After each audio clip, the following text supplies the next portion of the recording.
Bonjour, dans les précédentes vidéos, on a vu que les institutions de l'Union européenne et les traités de Lisbonne ne permettent pas de garantir un processus démocratique de décision dans tous les domaines qui concernent les dits traités.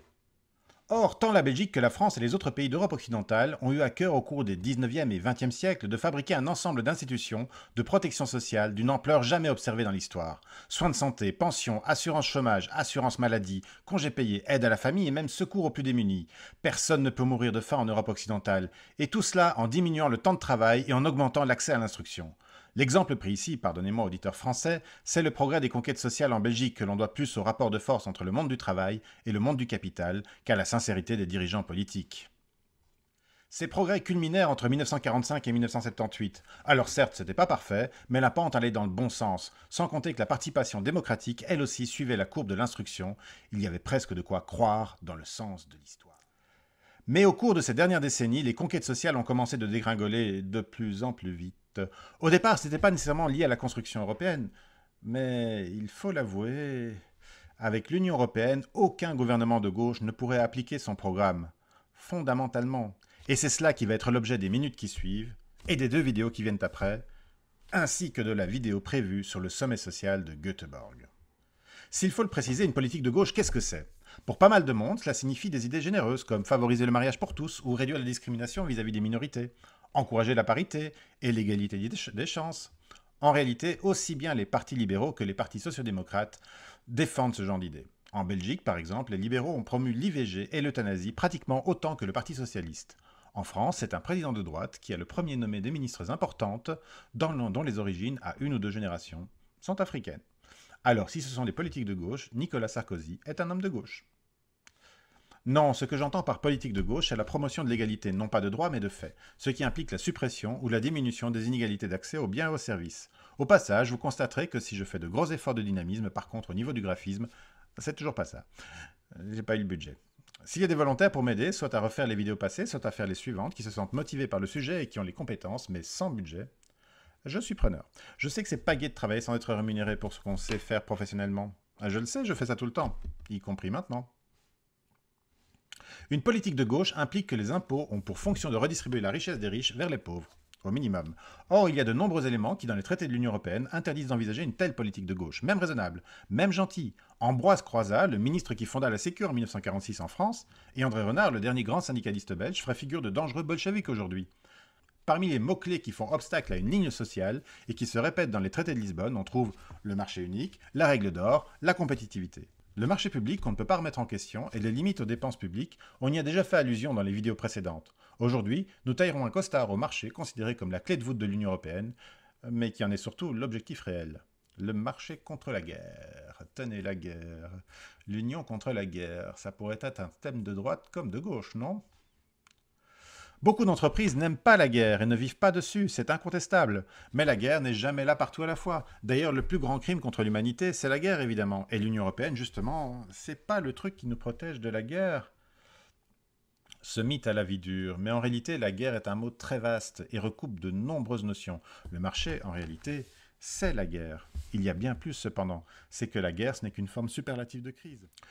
Or, pendant la guerre, pendant n'importe quelle crise violente dont les effets peuvent s'apparenter à une guerre, les gouvernements ne se privent pas pour réduire les conquêtes sociales et privatiser tout ce qui peut l'être. Nous vivons actuellement une situation de crise que nombre de gouvernements appellent guerre. C'est absurde, mais c'est pratique. La crise est le moment idéal pour écraser les protections sociales et les libertés fondamentales. Les exemples repris ici sont pour la plupart issus du livre La stratégie du choc de Naomi Klein. La Russie d'Helsinki, le Chili de Pinochet, l'Irak depuis 1991, Nouvelle-Orléans, tsunami, chaque crise, naturelle ou politique, est un excellent prétexte pour bouleverser le tissu social et en faire de la charpie. La dernière grande victime en date de cette stratégie, c'est évidemment la Grèce, mais il y en a déjà eu bien d'autres. Et celle qui touche le monde actuellement a déjà eu pour victime de nombreux droits sociaux à travers le monde, sous prétexte qu'il faut relancer la machine économique, le marché libéral. Mais même hors contexte de crise, l'Union européenne est en fait une machine de guerre contre les conquêtes sociales. Souvenez-vous de ce que vous avez appris à l'école. Depuis le traité de Rome, la solution trouvée par les grands décideurs occidentaux pour éviter toute guerre est la même, le grand marché. Avouez que ça peut être surprenant. Mettre les peuples en concurrence, ce serait la meilleure solution pour éviter la guerre en Europe. Déjà, rien que de dire cela est très discutable. Le commerce dans l'histoire n'a jamais été un frein très durable contre la guerre. Les intérêts mercantiles ont poussé de nombreux gouvernements à prendre fait et cause pour les industries de leur pays, contre celles des pays avec lesquels ils étaient jusque-là en paix. Les exemples sont très nombreux, que ce soit les Médicis qui lancent leurs mercenaires contre Volterra, qui menaçaient les intérêts des marchands florentins ou les Allemands, et les Français se disputant les marchés coloniaux en 1914, les causes profondes de la guerre sont souvent liées à des marchés, soit de production, comme les matières premières en Afrique, soit de consommation, comme les moutons anglais et français dans la Flandre médiévale. La politique commerciale de Colbert sous Louis XIV n'est pas étrangère aux tensions qui provoqueront de nombreuses guerres du règne solaire. En aucun cas le commerce ne peut prétendre être garant de paix. Mais admettons. Admettons que l'on établisse une grande structure commerciale qui empêche la guerre entre les États, une structure comme l'Union européenne ou l'OMC. Admettons un instant cette fiction. Ce n'est pas parce que les États ne sont pas en guerre que les peuples sont en paix. Les peuples ne désirent pas se faire la guerre a priori, mais même dans ces structures pacifiques que sont l'Union européenne ou l'OMC, les entreprises se font continuellement des guerres d'intérêts et de parts de marché. Ben oui, c'est la base du marché, c'est le principe de son fonctionnement.